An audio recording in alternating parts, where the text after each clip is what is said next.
নমস্কার, আশা করি আপনারা অনেক ভালো আছেন। সোজা ঘরোয়া রান্না উইথ তপতি চ্যানেলে আপনাদের অনেক স্বাগত। আজকে আমি ঘ্যাটকোল পাতা বাটা রেসিপি বানিয়ে আপনাদেরকে দেখাবো। এটা কিন্তু গরম ভাতের সাথে খুব ভালো লাগে। এক থালা ভাত আপনারা নিমিষেই খেয়ে নিতে পারবেন। ঘ্যাটকোল পাতাটা এখানে ভালো করে বেছে ধুয়ে পরিষ্কার করে নিয়েছি। এই রেসিপিটা আমি এমনভাবে বানাবো যে গলা কিন্তু একটু চুলকাবে না, আর খেতেও দুর্দান্ত হবে। কড়াই গরম করে নিয়েছি, পাতাগুলো দিয়ে দিলাম, পেঁয়াজটা দিয়ে দিলাম, কয়েক কোয়া রসুন দিয়ে দিলাম, ঝালের জন্য কাঁচা লঙ্কা দিয়ে দিলাম। ঝালটা একটু বেশি পরিমাণেরই দিতে হবে। কালো জিরে দিয়ে দিলাম ছোটো চামচের 1 চামচ। ভালো করে সামান্য একটু নাড়াচাড়া করে পরিমাণ মতন লবণ দিয়ে দেবো। লবণটা দিয়ে আবারও ভালো করে নাড়াচাড়া করে এখানে 5 মিনিট ঢেকে দেবো, যাতে পাতাগুলো সেদ্ধ হয়ে যায়। 5 মিনিট হয়ে গেছে, ঢাকনাটা তুলে নেব। দেখুন পাতা দিয়ে কতটা জল বেরিয়েছে। আপনারা কিন্তু এই জলটা ফেলেও দিতে পারেন। আর ঘ্যাটকোলের যদি পুরোটা পুষ্টিগুণ পেতে চান তাহলে কিন্তু জলটা শুকিয়ে নিতে হবে।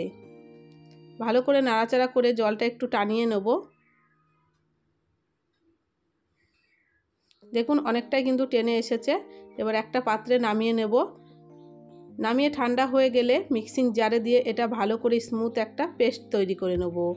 আপনারা কিন্তু শিলপাটাতেও ভালো করে এখানে বেটে নিতে পারেন। ঝালটা কিন্তু একটু বেশি পরিমাণ দেবেন, তাহলে কিন্তু খেতে খুব সুন্দর লাগে। দেখুন এখানে কিন্তু বাটা হয়ে গেছে আমার। কড়াই গরম করে অল্প পরিমাণ সর্ষের তেল দিয়ে দিলাম। তেলটা নাড়াচাড়া করে বেটে রাখা ঘ্যাটকোলটা দিয়ে দেবো।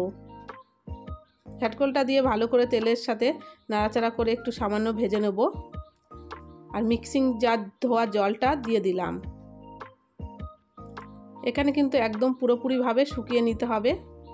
পরিমাণ মতন হলুদ গুঁড়ো দিয়ে দিলাম। হলুদটা দিয়ে আবারও ভালো করে নাড়াচাড়া করে নেব।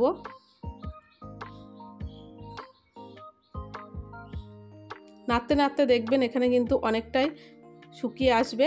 একটু স্বাদ অনুসারে একটু চিনি দিয়ে দিলাম। চিনিটা একদম অল্প পরিমাণে দিলাম এখানে। আর দিয়ে দেবো 1 কুচি লেবুর রস। লেবুর রসটা দিলে কিন্তু মুখটা চুলকাবে না, আর খেতেও কিন্তু সুন্দর লাগবে। ভালো করে আবারও নাড়াচাড়া করে শুকনো শুকনো করে নেব। যেহেতু ঘ্যাটকোল সেদ্ধ করার সময় আমি লবণ দিয়েছিলাম, এখানে কিন্তু অল্প পরিমাণ লবণ আর একটু কাঁচা সর্ষের তেল দিয়ে দিলাম। সর্ষের তেলটা দিলে কিন্তু খেতে কিন্তু আরও সুন্দর লাগবে। দেখুন নাড়তে নাড়তে যখন দেখবেন শুকিয়ে একদম দলা পাকিয়ে উঠে আসছে, তখন কিন্তু পারফেক্টভাবে ঘ্যাটকোল বাটাটা তৈরি হয়ে যাবে। একটা পাত্রে নামিয়ে নিলাম। দেখুন কত সুন্দর হয়েছে, আর খেতেও কিন্তু অসাধারণ লাগে। গরম ভাতে তো খুবই ভালো লাগে। ভালো থাকবেন, সুস্থ থাকবেন। আবারও দেখাবেন নেক্সট রেসিপিতে। একবার হলেও বাড়িতে কিন্তু তৈরি করে দেখতে পারেন।